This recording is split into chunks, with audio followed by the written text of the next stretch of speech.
I'd like for you to imagine that you've just seen a movie. I know it's really hard to imagine being back in a theater, but you know that feeling after you've seen that movie in that dark room and you walk outside of the theater into the bright world and you feel like you can't see anything because it's so bright around you and your eyes just can't adjust fast enough. I wonder if that's what it might have been like for Peter, James, and John as they saw Jesus become transfigured. See, this Sunday we're celebrating Transfiguration Sunday. Pastor Brian is preaching this week, and I'm really excited to see where he's going to lead us and take us this Transfiguration Sunday. But this Transfiguration Sunday is a turning point in our life together. You see, we just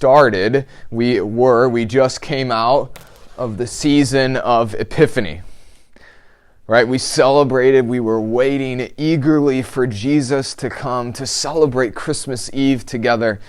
It was all about him coming into the world to be among us again. And that was such a joyous time. And here we stand. Here is Transfiguration Sunday. And afterwards, after Transfiguration Sunday, will come Lent, a season where we think about loss. We remember our mortality. We make sacrifices as we look forward to Jesus' sacrifice. And we prepare ourselves for the week, the holiest of all weeks, when we remember Jesus' suffering and his exit from this world. But in between these two pillars, in between these two very different and contradictory seasons of our life together as the church, stands and sits Transfiguration Sunday. The day when we remember Jesus transfiguring himself before Peter, James, and John, where they got to glimpse the glory, the majesty, the power of Jesus. In the Old Testament, Moses asked God to see his glory. And God told to Moses, "You can't, because anyone who sees me cannot live."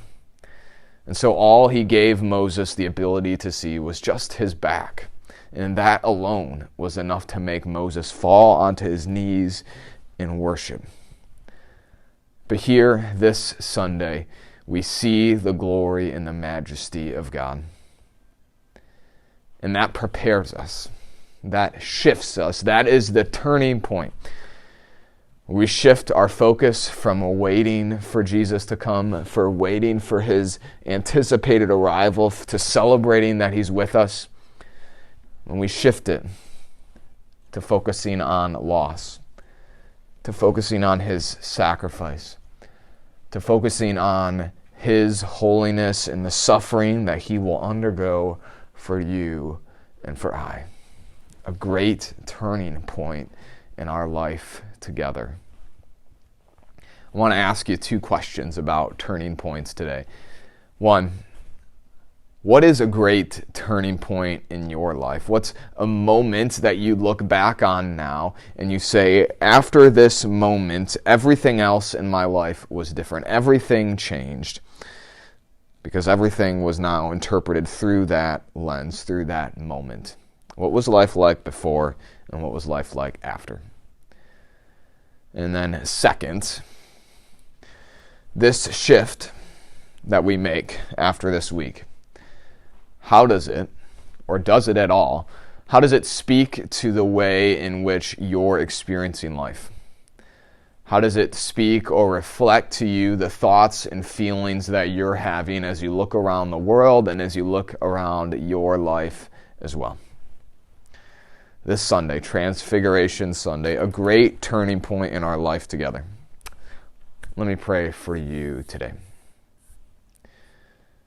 Father, I pray that this day we would be in awe of your majesty, just as your disciples were in awe of Jesus' majesty when they saw him on the mountain. But I pray also that you would begin now to ready our hearts, to begin now to ready our minds as well, to enter a new season, to turn our faces towards a new focus, to turn our hearts towards a new thing. Ready us, renew our faith, and give us something new to cling to this Lenten season as we look to you and as we look to the work that your Son has done on our behalf. I pray this all in his name. Amen.